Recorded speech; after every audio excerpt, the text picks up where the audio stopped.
नमस्कार दोस्तों, कैसे हैं आप लोग। स्वागत है आपका इस यूट्यूब चैनल पर। तो हम लोग दोस्तों पढ़ रहे थे मौलिक अधिकार 12 से 35 अनुच्छेद देखना है हम लोगों को। तो आज हम लोग पढ़ने वाले हैं, देखिए समानता का अधिकार तो हम लोगों ने बहुत ही अच्छे से बहुत ही डिटेल में पढ़ा। तो आज हम लोग पढ़ने वाले हैं, आज हम लोग क्या पढ़ने वाले हैं, स्वतंत्रता का अधिकार।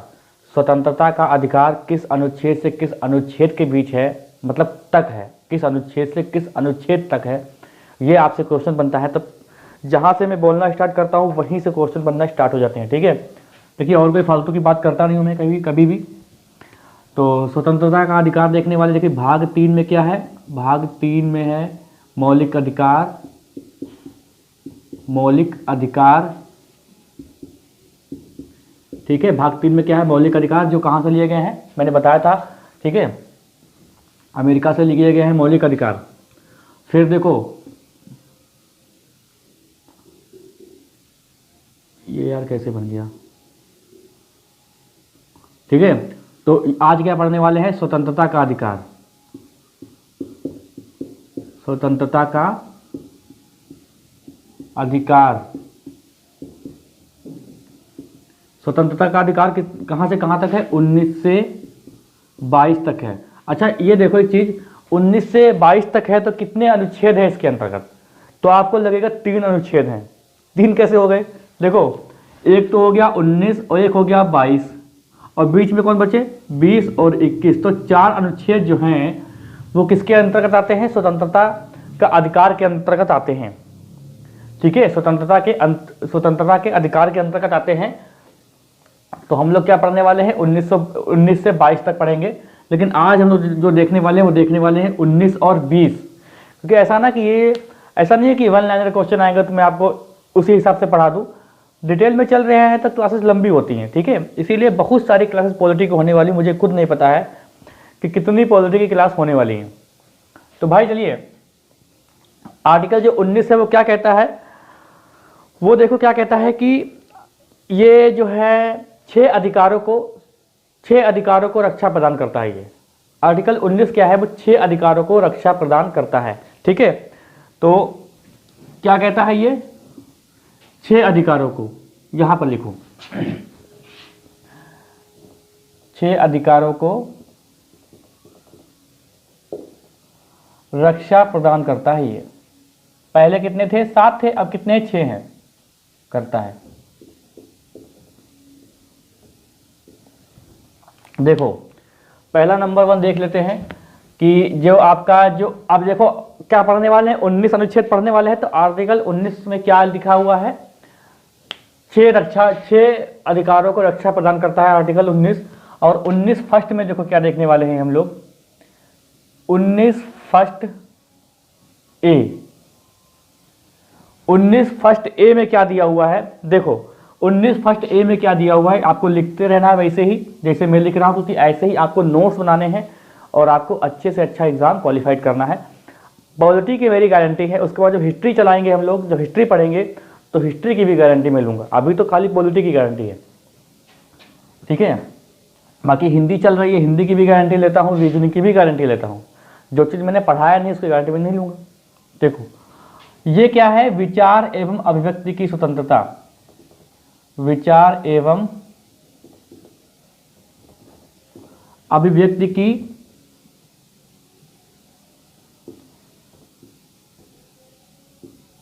स्वतंत्रता, ठीक है। नीचे लिखो अच्छा इसको, विचार अभिव्यक्ति की स्वतंत्रता, ठीक है। दूसरा देखो 19(1) का बी, 19(1) का बी क्या कहता है, 19(1) का बी आपको ये कहता है कि आप सभा या सम्मेलन में भाग लेते हैं, ठीक है। सभा या सम्मेलन में भाग लेना।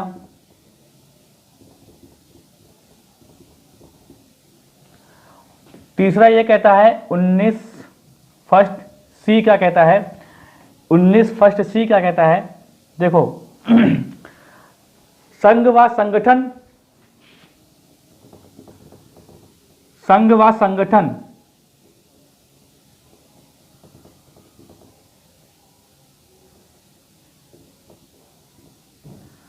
संगठन क्या यार हो रहा है ये, संगठन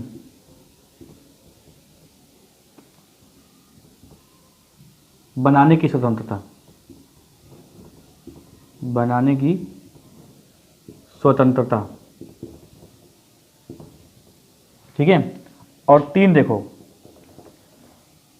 19(1) का डी, ये क्या कहता है भाई, ये आपको कहता है कि संचरण की स्वतंत्रता, संचरण की स्वतंत्रता।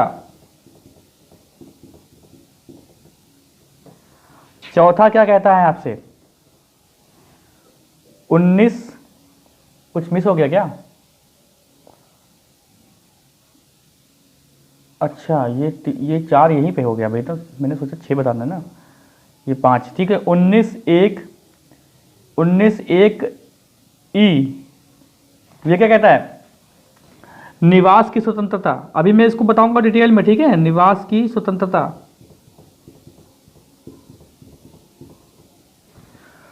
छठा आपका क्या है, वो है 19(1) जी, ये क्या कहता है, व्यवसाय की स्वतंत्रता, व्यवसाय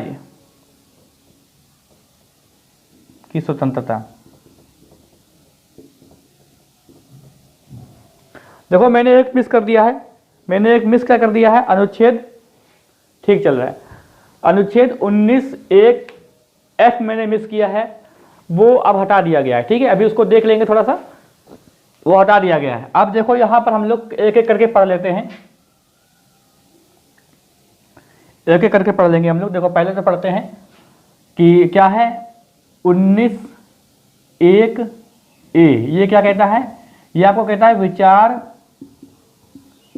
एवं अभिव्यक्ति की स्वतंत्रता कहता है ये। इसके अंतर्गत बहुत सारी स्वतंत्रता हम लोगों को दी गई हैं। तो पहला जो मुख्य मुख्य है वो देखेंगे इसमें, और कुछ जहां पर जो चीज़ें अपडेट है, जो चीज़ मतलब बाद में जोड़ी गई हैं केस के द्वारा, उनको भी तो लेना है, क्योंकि मैं आपको हर बार कोई ना कोई केस बताता हूँ, 1 2 3 लिमिट नहीं है कोई, लेकिन हर बार संशोधन, हर बार आपको मैं केस बताता हूँ। मतलब क्या हुआ कि एक साथ ही हम लोग पढ़ रहे हैं, इनको अलग पढ़ने की जरूरत ही नहीं है। देखो पहला तो है प्रेस की स्वतंत्रता, प्रेस की स्वतंत्रता है ये,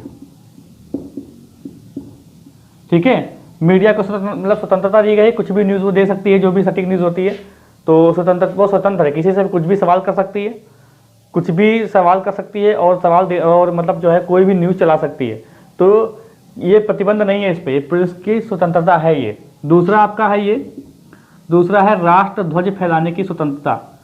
राष्ट्र, अब आप जो कहेंगे अभी कि सर ये भी स्वतंत्रता होती है क्या,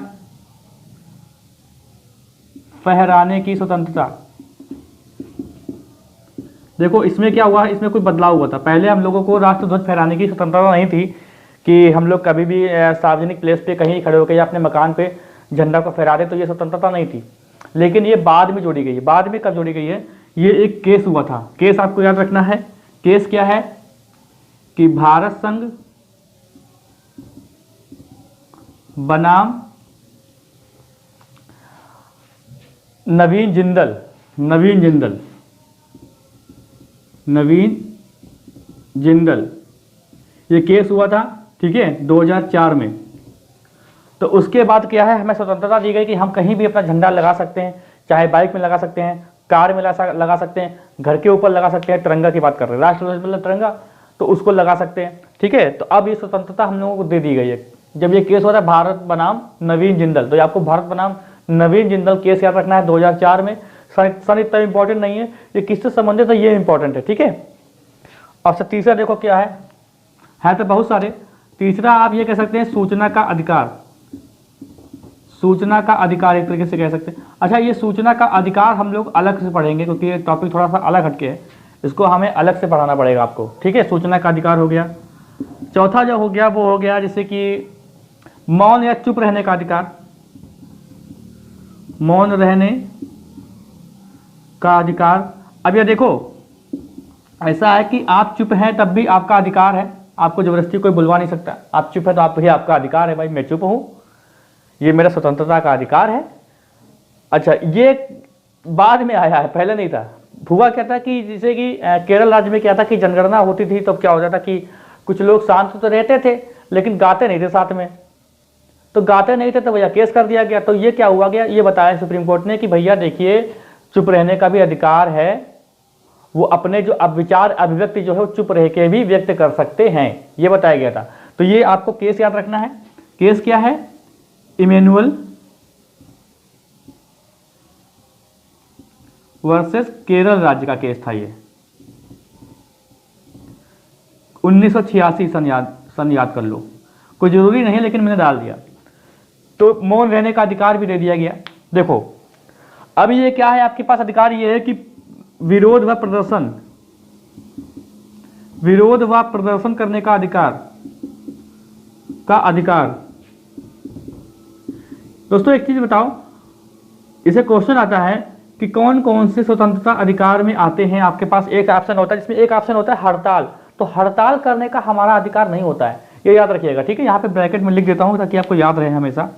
तो ब्रैकेट में लिख देता हूँ मैं हड़ताल, ये हड़ताल का जो अधिकार होता है ये नहीं होता है, ठीक है, ये भाई नहीं होता है। जैसे आप मतदाता हैं, आप जिनको मत देने जा रहे हैं, अपना वोट देने जा रहे हैं, उसके बारे में जानकारी लेने का भी आपको अधिकार है, उनके बारे में जानकारी लेने का भी आपको अधिकार है, ठीक है। कोई भी सरकारी घोषणा होती है, कोई भी कुछ होता है, कुछ भी होता है, उसकी जानकारी लेने का अधिकार है। जैसे कि लॉकडाउन हुआ तो लॉकडाउन के बारे में जानने का भी आपको अधिकार है। तो ये अधिकार आपको इतने सारे आपको देखने हैं जिसमें मुख्य रूप से हड़ताल का हमारा अधिकार नहीं होता है। बाकी तो जो भी अधिकार आपको लगेंगे कि मेरा अधिकार, वो अधिकार आपके हो ही जाते हैं, लेकिन आप लोग सोचते हैं ना कि हड़ताल कर रहे हैं तो उसका अधिकार है, तो हड़ताल करने का हमारा स्वतंत्रता का अधिकार नहीं होता है, ठीक है। तो आपको ये दो केस याद रखने हैं, भारत संघ बनाम नवीन जिंदल 2004, इमैनुअल वर्सेस केरल राज्य 1986, इसमें मौन रहने का अधिकार दिया गया था और राष्ट्र ध्वज फहराने का अधिकार जो दिया गया था वो दिया गया था भारत संघ बनाम नवीन जिंदल।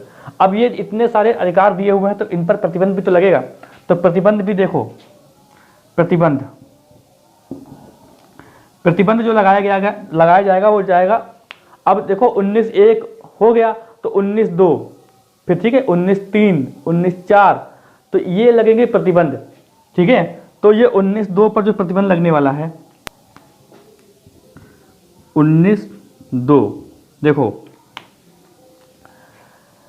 इसमें क्या क्या बताया गया कि किन किन चीज़ों पे आप पर प्रतिबंध लग सकता है। जब बात हो एकता और संप्रभुता की, ठीक है, जब बात हो राज्य की सुरक्षा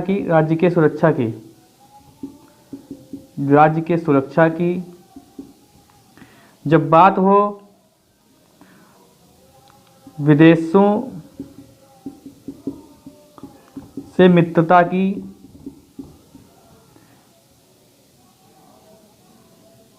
जब बात हो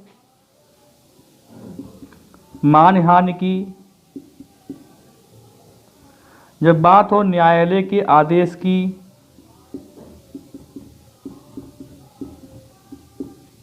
जब बात हो अपराध उद्दीपन की,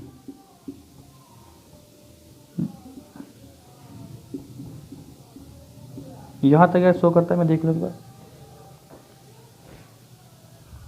देखो मैं बोल दूं अगर समझ में नहीं आ रहा है तो, एकता और संप्रभुता, राज्य की सुरक्षा और विदेशों से मित्रता, मानहानि, न्यायालय के आदेश, अपराध उद्दीपन, मतलब ये सारी चीजें अगर आपके सामने रास्ते में आ रही हैं तो आपके अधिकार ये छीन लिए जाएंगे, ठीक है, आपको अधिकार पर रोक लग जाएगी। जैसे ऐसा है कि कोई ऐसी चीज आप करने जा रहे हैं इसी स्वतंत्रता के अधिकार के अंतर्गत जो एकता और संप्रभुता पे फर्क पड़ेगा, तो भैया वो अधिकार आपका रोक दिया जाएगा।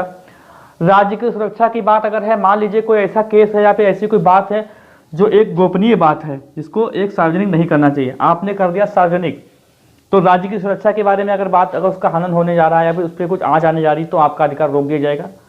विदेशों से मित्रता, आप ऐसी कोई हरकत कर रहे हैं अपने स्वतंत्रता अधिकार के अंतर्गत जिससे विदेशों की मित्रता पर जो हमारे संबंध है, मैत्रीपूर्ण संबंध है विदेशों से, उस पर अगर फर्क पड़ता है कोई, तब आपका जो है ये स्वतंत्रता का अधिकार जो है इस पर रोक लग सकती है। और यही अगर न्यायालय का आदेश है किसी चीज़ पर कि भैया देखो आपको ये काम नहीं करना है कुछ दिन के लिए, उसके अंतर्गत आप कर देते हैं, तो ये एक हनन माना जाएगा, एक आपने जो है उल्लंघन कर दिया है, आपके पर रोक थी।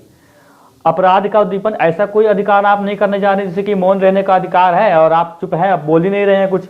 और यहाँ पर सवाल किसकी है? सवाल है भैया एकता का, सवाल है राज्य की सुरक्षा का, और आप कुछ बोल ही नहीं रहे, तो आपके अधिकार ये रोक सकता है। ठीक है, अपराध मतलब बढ़ रहा है और आप चुप हैं।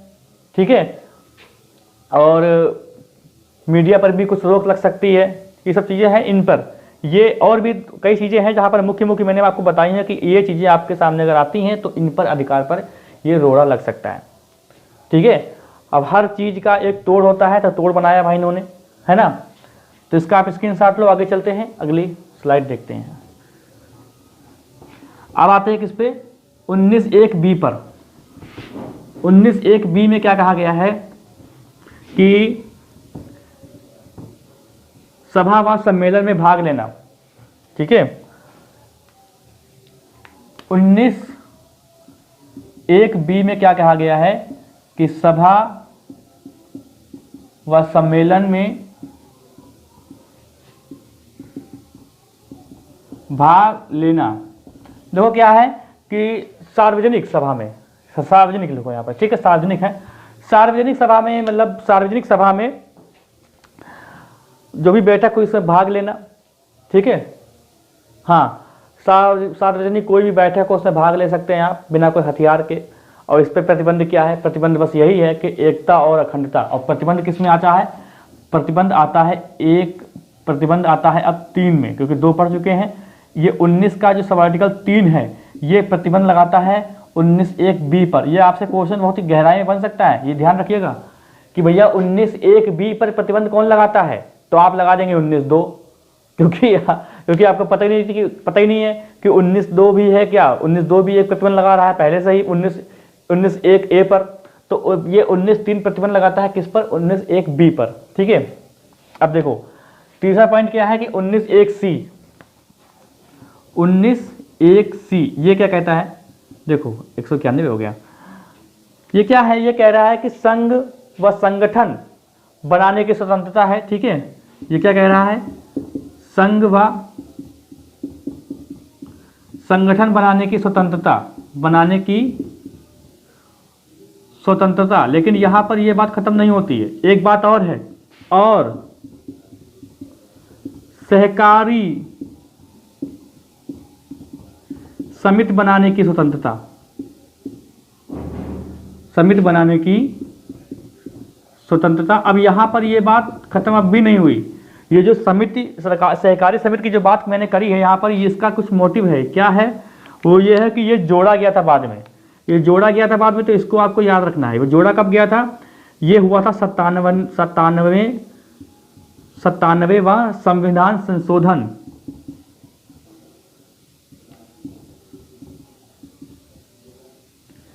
कब हुआ था? 2012 कहीं कहीं आपको 2011 लिखा दिख जाएगा, लेकिन नहीं, 2012 सही है। ठीक है, 97वां संविधान संशोधन 2012। तो ये सहकारी समिति वाला जोड़ा गया था। इसके अंतर्गत क्या कर सकते हैं आप? कोई भी संघ यानी राजनीतिक दल बना सकते हैं, मजदूर जो श्रम संगठन होते हैं उनको बना सकते हैं। मतलब क्या है कि आप संघ या संगठन बनाने की स्वतंत्रता आपको दी गई है यहाँ पर। ठीक है, तो इस पे भी दोस्तों लगा है प्रतिबंध, इस पे भी प्रतिबंध लग सकते हैं। तो ये चीज आपको याद रखनी है। सहकारी समिति कब है? 97वां संविधान संशोधन 2012। तो इस पर देखो प्रतिबंध कैसे लगेगा? इस पर प्रतिबंध लगेगा 19(4) के अंतर्गत। प्रतिबंध 19(4) के अंतर्गत क्या लगेगा? प्रतिबंध लगेगा। प्रतिबंध क्या लगेगा? जैसे एकता और अखंडता हो गई, एकता और अखंडता और सार्वजनिक आदेशों का उल्लंघन। ठीक है, यहां पर देखो एकता और अखंडता की बात करते हैं, एकता और अखंडता की बात यहां पे हो जाएगी, और सार्वजनिक आदेशों का उल्लंघन अगर आप करते हैं, आदेशों का उल्लंघन, आदेशों का उल्लंघन। ठीक है, तो ये अगर 2 चीजें आप करते हैं तो इससे क्या है कि आपका ये अधिकार छीन सकता है। जैसे आप कोई ऐसा संघ बना रहे हैं भाई, कोई ऐसा संघ बना रहे हैं, चोरों वाला संघ बना रहे हैं, चोरों वाला डकैतों वाला संघ बनाने जा रहे हैं, आप कहें कि हमें तो स्वतंत्रता है हमें तो क्या है, स्वतंत्रता है कि हम चोरों का संघ बनाएंगे। तो भैया ये क्या है, सार्वजनिक आदेश से एकता और उल्लंघन, तो ऐसा संगठन कहाँ बना सकते हैं आप? कोई ऐसा संगठन बनाने जा रहे हैं जिससे क्या है कि एकता पर भी प्रभाव पड़ रहा है, कि आप एक ऐसा संगठन बनाने जा रहे हैं जिससे मतलब क्या है कि आप एक समुदाय का संगठन बना लिए और दूसरे समुदाय पर आप आरोप लगा रहे हैं, तो इससे क्या है, एकता पर भी प्रभाव पड़ेगा। तो ऐसे संघ नहीं बनाएंगे आप, ठीक है, एकता और अखंडता पर प्रभाव पड़े देश की। और सार्वजनिक कोई आदेश है, मान लिया कोई पालन करना है आपको, लेकिन आप पालन नहीं कर रहे हैं, कोई ऐसा आदेश आया कि आप पालन नहीं कर रहे हैं, बाकी आप संगठन बनाने के चक्कर में पड़े हुए हैं, तो ये भी आप पर प्रतिबंध लगा सकता है, ठीक है। चलो, तो इसको हो गया, इसका हो गया। अब देखते हैं संचरण की स्वतंत्रता। संचरण की स्वतंत्रता,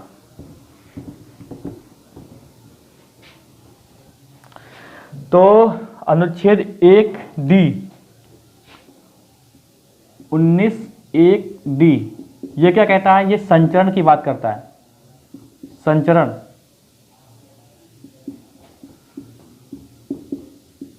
देखो संचरण क्या है, मतलब यहाँ पर संचरण का मतलब ये है कि कहीं देश के अंदर आप कहीं भी घूम फिर सकते हैं, कहीं भी घूम के आइए। कोई आपसे ये नहीं कहने वाला है कि आप भैया यूपी गए थे तो महाराष्ट्र करने गए थे, नहीं कहेगा कोई आपसे। हाँ, ये अलग बात है कि आप अपराध करके जा रहे हो तो आपसे पूछताछ करे पुलिस, लेकिन आपको कहे कि आप घूमने गए थे, इसके लिए आप पर कोई रोक नहीं ले सकती है। आप कहीं भी देश में कहीं भी कोने कोने में आप घूम के आइए, कोई भी दिक्कत नहीं, कोई पासपोर्ट नहीं, कोई वीज़ा नहीं, कोई भी कुछ भी नहीं, टिकट कराइए, जाके घूम के आइए, होटल वगैरह लीजिए। कोई भी आपसे ये नहीं कहेगा कि आप भैया उत्तर प्रदेश के थे तो हमारे यहाँ नहीं रुक सकते होटल में, ऐसा भी नहीं है। तो आप संचरण, कहीं भी संचरण घूम फिर सकते हैं, कहीं भी घूम फिर सकते हैं, आ सकते हैं बढ़िया मौज काट के, ठीक है। अब देखो यहाँ पर एक चीज़ और देख लेते हैं साथ ही साथ कि जो 19(1)E है वो क्या कहता है, वो कहता है कि निवास की स्वतंत्रता, निवास की स्वतंत्रता। अब ऐसे ही देखो, जैसे ऊपर है ऐसे यहाँ पर भी है। संचरण और निवास में अंतर यह है कि आप घूम फिर के आ जाएंगे, लेकिन निवास मतलब क्या है कि आप किसी देश में आप गए, सॉरी किसी राज्य में आप गए, वहां पर निवास कर लिया। तो पहले इसका अपवाद हुआ करता था जम्मू कश्मीर, अब वो अपवाद भी खत्म हो गया है, ठीक है। तो आप भारत के किसी भी राज्य में जाके अपनी जमीन वगैरह खरीद के आप वहां पर अपना काम कर सकते हैं, अपना वहां पर रह सकते हैं, रहने लगेंगे आप वहां पर, ठीक है। कहीं पर भी आपकी मर्जी हो आप रह सकते हैं, भारत के किसी भी राज्य में जाके रह सकते हैं, कहीं पर भी घर बनवा के रह सकते हैं, कोई दिक्कत नहीं है। लेकिन अब यहीं पर तो बात है कि ये लगेगा प्रतिबंध। प्रतिबंध कैसे लगेगा ये जानो भैया। प्रतिबंध कैसे लगेगा, 19(5) पर लगेगा प्रतिबंध। 19(5) पर प्रतिबंध कैसे लगेगा, जैसे साधारण जनता की सुरक्षा, साधारण जनता की सुरक्षा होना चाहिए। लिख लो पॉइंट, फिर बताता हूं मैं आपको। साधारण जनता की सुरक्षा,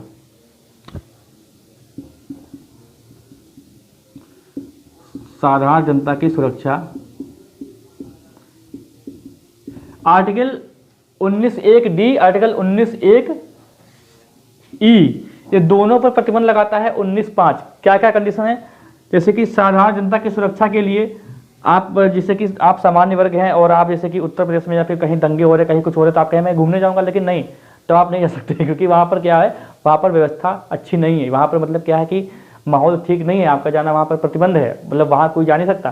तो साधारण जनता की सुरक्षा के लिए हो सकता है।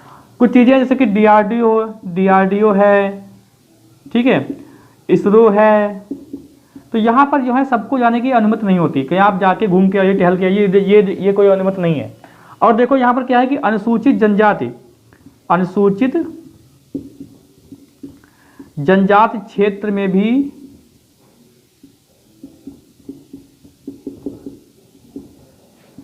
प्रतिबंध लगाया जा सकता है।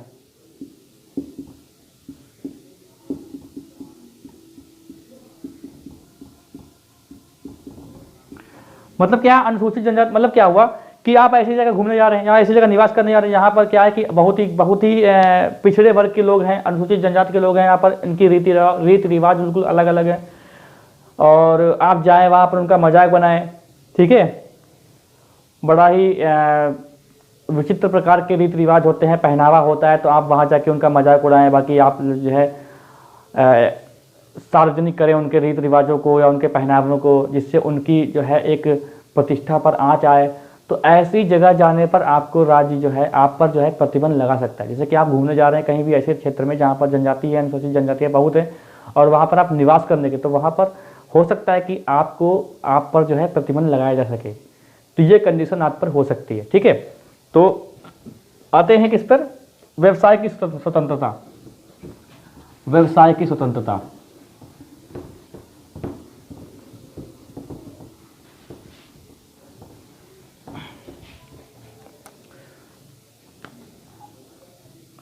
उन्नीस एक जी क्या है? व्यवसाय की स्वतंत्रता।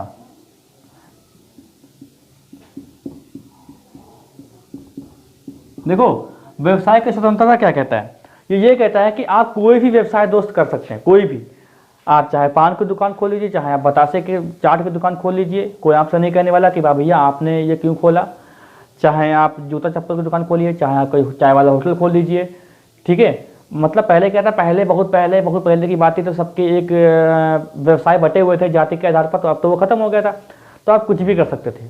अगर आपके अंदर हुनर है कि आप सिलाई कर सकते हो तो आप सिलाई करिए, आपसे कोई मतलब नहीं। अगर आपके अंदर हुनर है कि आप जो है एक बर्तन बनाने की कला जानते हैं, तो आप कोई भी जाति के कोई भी कुछ भी हो, आपका अधिकार है, आप बनाइए बर्तन, बस आप बर्तन बनाइए। आप कुछ भी बेच सकते हैं। अब ऐसा नहीं है कि आप ड्रग्स बेचने लगे, मतलब वो जो एक साधारण जनता यूज़ करती, इस्तेमाल करती, जैसे कि बेचने मतलब क्या हुआ, जैसे कपड़ा हुआ, कुछ भी मतलब बेचने का सेल्स कर सकते हैं। तो ये चीज़ें आप कर सकते हैं, आपके पास ये अधिकार है, आपसे कोई पूछने वाला नहीं है कि आप ये फर्नीचर की दुकान क्यों खोल के बैठ गए, या आप जो है कूलर क्यों बेच रहे हैं, आप एसी क्यों बेच रहे हैं। तो इससे किसी का मतलब नहीं है। आप जो चाहे वो व्यवसाय आप कर सकते हैं। लेकिन अब यहाँ पर भी लेकिन है, इस पर लगेगा प्रतिबंध। प्रतिबंध कैसे लगेगा? वही तो आज की जो है वे भी इम्पोर्टेंट है, मतलब आज की नहीं कह सकते, ये भी इम्पोर्टेंट है। तो प्रतिबंध लगेगा 19(6) के तहत। 19(6) के तहत प्रतिबंध लगेगा। देखो वो क्या बताया था मैंने, हाँ 19(5) बताया था ना, वो 19(5) के अंतर्गत प्रतिबंध आएगा। शायद 4 तो नहीं लिख गया मैंने, 19(5) के, शायद 19(5) ही लिखा था। तो ये 19(6) के अंतर्गत जो है प्रतिबंध लगेगा। इसमें वो क्या लगेगा कि देखो, वो क्या लगेगा, साधारण जनता के हित के लिए। पहला तो है साधारण जनता के हित के लिए। क्या मतलब हुआ इसका? देखो इसका मतलब, अच्छा दूसरी भी चीज देखो, अच्छा यही देखो ऐसा था कि एक केस हुआ था। केस कौन सा हुआ था? वो हुआ था ओम प्रकाश वर्सेस उत्तर प्रदेश यानी यूपी। कब हुआ था? 2004 में हुआ था, ठीक है, 2004 के आसपास की बात है ये। इसमें क्या हुआ था कि ऋषिकेश के क्षेत्र के आसपास कोई अंडा नहीं बेच सकता। तो अभी मैंने बताया कि व्यवसाय करने का अधिकार, आप कुछ भी बेच सकते हैं, अंडा, मीट, मछली, मुर्गा, कुछ भी बेचें आप। लेकिन साधारण जो जनता है उसके हित के लिए, आप उसके हित की अगर बात आती है तो आप पर प्रतिबंध लग सकता है। तो ये सुप्रीम कोर्ट ने आदेश दिया था कि भैया ऐसा करिए, ऋषिकेश के आसपास अंडा ना बेचिए। तो ये प्रतिबंध हो गया ना। तो ये आपको केस है, ओम प्रकाश वर्सेस यूपी, ऋषिकेश से संबंधित है ये केस, आपको याद रखना है, ठीक है। दूसरी बात है कि योग्यता, कुछ चीजों में योग्यता लगती है भाई। जैसे मान लीजिए कि आप क्या करने जा रहे हैं, आप एक मेडिकल खोलने जा रहे हैं, आपके पास व्यवसाय करने का अधिकार है ना, आप मेडिकल खोलने जा रहे हैं, पर आपके पास प्रतिबंध, अगर आपके अंदर योग्यता नहीं है, तो जब योग्यता नहीं है तो कैसे कर सकते हो भाई?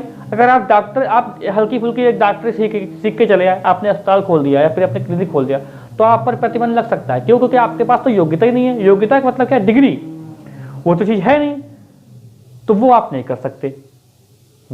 कर सकते। कि योग्यता मतलब, योग्यता भी डिपेंड करेगी कुछ व्यवसाय पर। जैसे कि मेडिकल नहीं खोल सकते आप, डॉक्टर की दुकान नहीं खोल सकते, डॉक्टर की दुकान मतलब डॉक्टरी नहीं कर सकते, ठीक है, क्लिनिक वगैरह नहीं खोल सकते अगर आपके पास योग्यता नहीं है तो ये हो गया प्रतिबंध। तो आपका ये जो 19 है, अनुच्छेद 19, ये समाप्त होता है।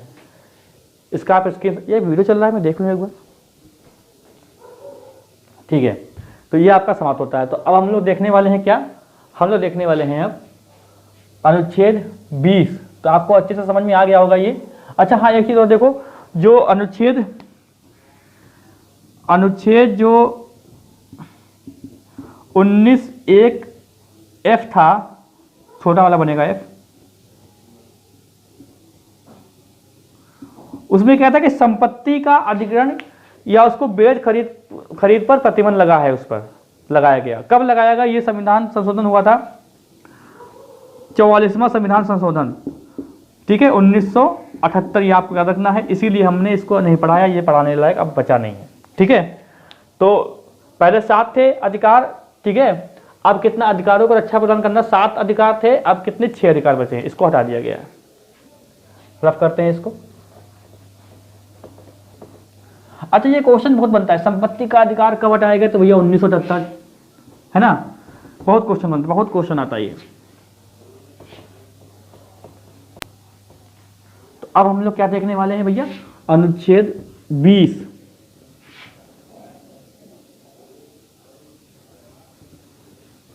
आपको याद रखना है कि स्वतंत्रता का जो अधिकार है वो अनुच्छेद 19 से 22 तक है, ये आपको याद रखना है, ये क्वेश्चन बन जाता है, ठीक है। अच्छा अनुच्छेद 20 देखते हैं। अनुच्छेद 20 क्या कहता है, अनुच्छेद 20 ये कहता है कि दोष सिद्धि के संबंध में संरक्षण, दोष सिद्धि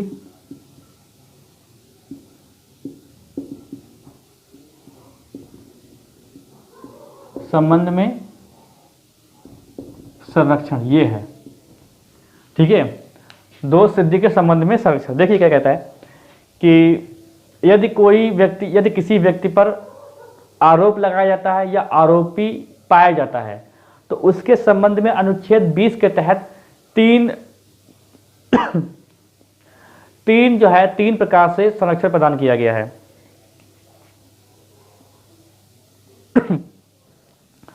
तीन प्रकार से संरक्षण प्रदान किया गया है। अगर कोई व्यक्ति जो है वो, अगर किसी व्यक्ति पर आरोप लगाया जाए या वो आरोपी पाया जाए तो अनुच्छेद 20 के तहत उसको 3 प्रकार से संरक्षण प्रदान किया जाएगा। तो फिर वही बात है, हम लोग क्या देखने वाले हैं, 20(1), 20(2), 20(3), ठीक है। तो अभी जो बताया वो उसको लिख लीजिएगा। तो देखो अनुच्छेद 20 क्या कहता है, आर्टिकल 20 फर्स्ट क्या कहता है। देखिए क्या होता है कि जो आर्टिकल जो 20 है वो ये कहता है कि किसी भी व्यक्ति को सजा नहीं मिल सकती है, ठीक है, अगर जिस समय उसने जो अपराध किया था उस समय कोई उसके लिए कानून नहीं था, तो उसके लिए उसको दंड नहीं दिया जा सकता है। मतलब क्या हुआ,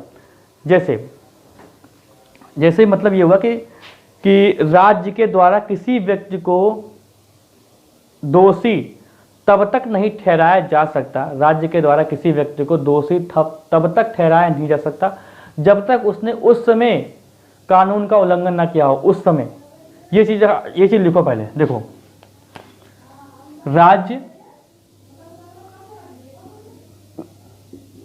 किसी भी व्यक्ति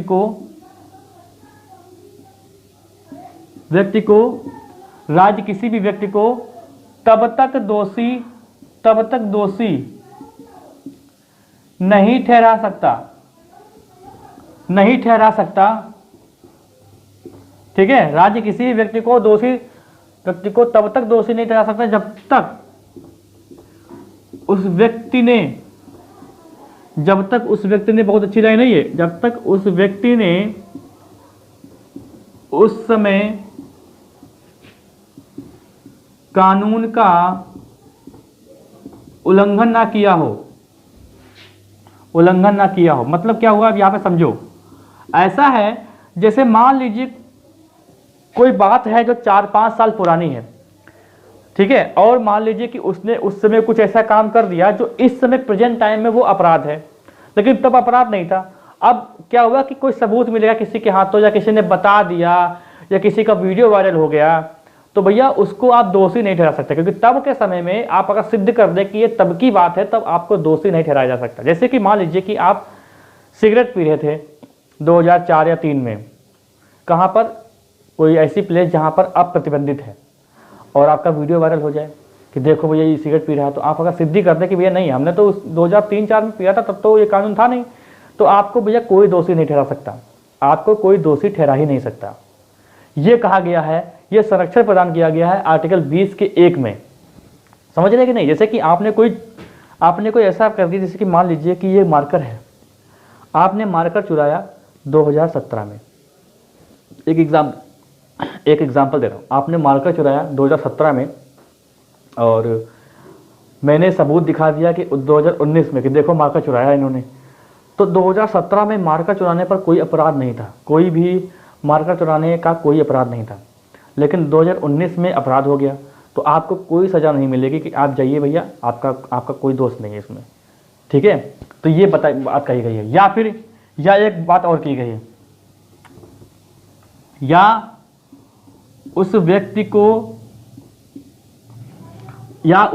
को उस समय के अनुसार, उस समय के कानून के अनुसार, उस समय के कानून के अनुसार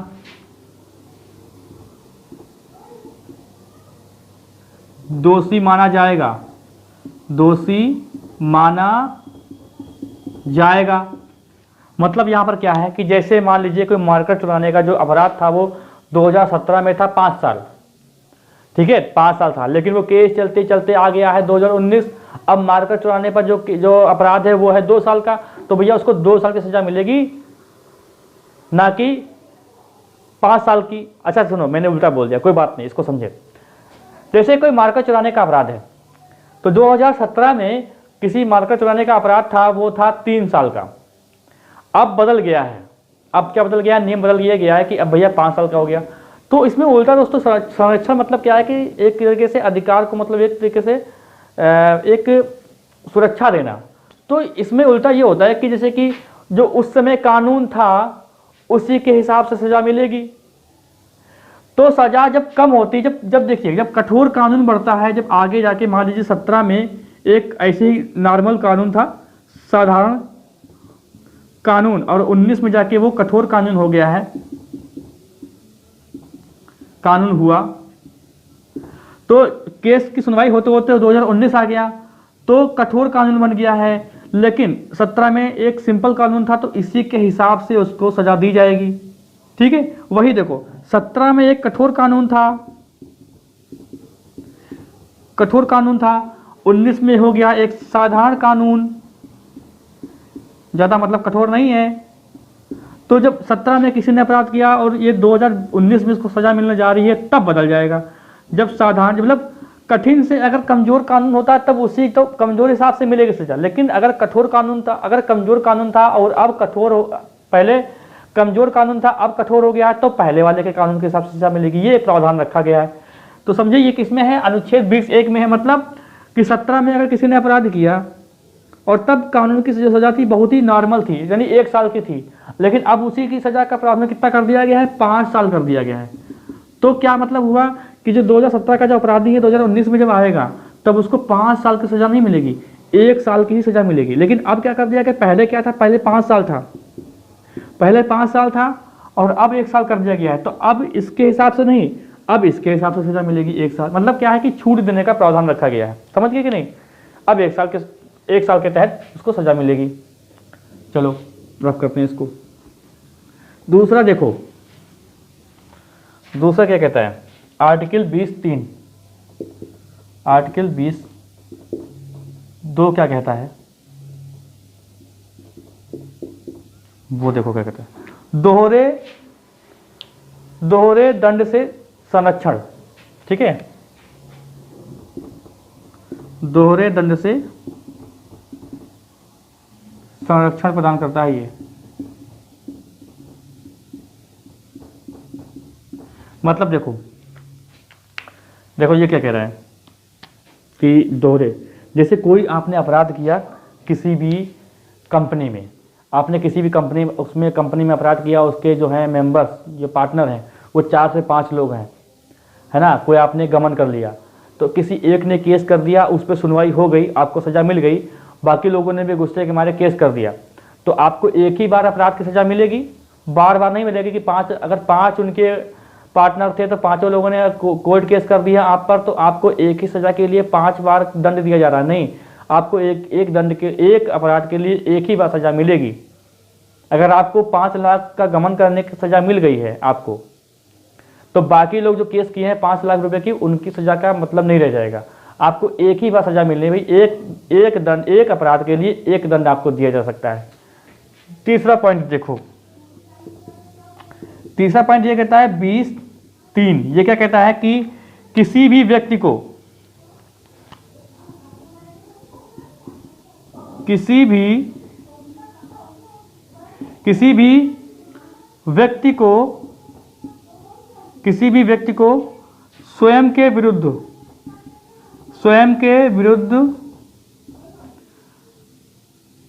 क्या बोलते हैं उसको, स्वयं के विरुद्ध साक्ष्य के लिए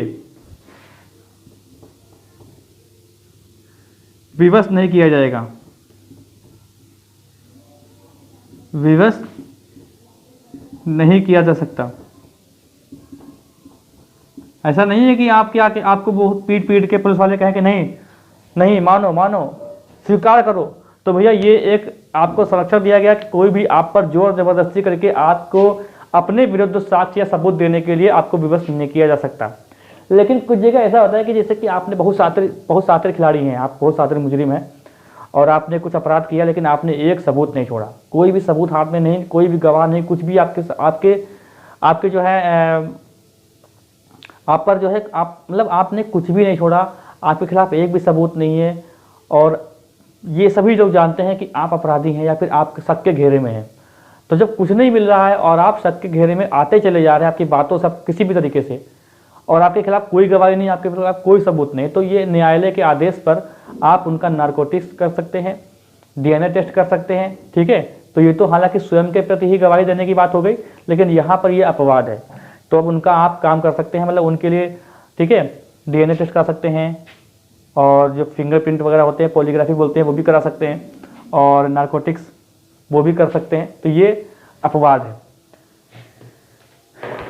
तो भाई आज की क्लास यहीं पर रखते हैं। अनुच्छेद 1920 बहुत अच्छे से आपको मैंने पढ़ाया, शायद आपने पहली बार पढ़ा होगा, ऐसा तो पढ़ा होगा, लेकिन आर्टिकल के तहत नहीं पढ़ा होगा शायद, क्योंकि आपने अगर वनडे एग्जाम की तैयारी करी होगी तो क्लास समझ में आई हो तो वीडियो को लाइक कर दीजिएगा, और चैनल पर जो लोग नए हैं चैनल को सब्सक्राइब कर लें, बेल आइकन दबा दीजिए, जिससे आपको वीडियो को नोटिफिकेशन मिलता रहे। कोई डाउट अगर होता है तो आप कमेंट कर सकते हैं, बाकी वीडियो को शेयर करना मत भूला करें, शेयर किया करें। अगर यहाँ तक आए हैं तो वीडियो को कम से कम 10 लोगों तक शेयर करें और लोगों तक बताएं, लोगों तक बात पहुँचाएँ कि एक चैनल ऐसा है जहाँ पर पॉजिटिव बहुत ही अच्छे से पढ़ाई जा रही है, बहुत ही अच्छे लेवल से, ठीक है। तो मिलते हैं हम लोग अगली क्लास में, वीडियो को लाइक करना मत भूलिएगा।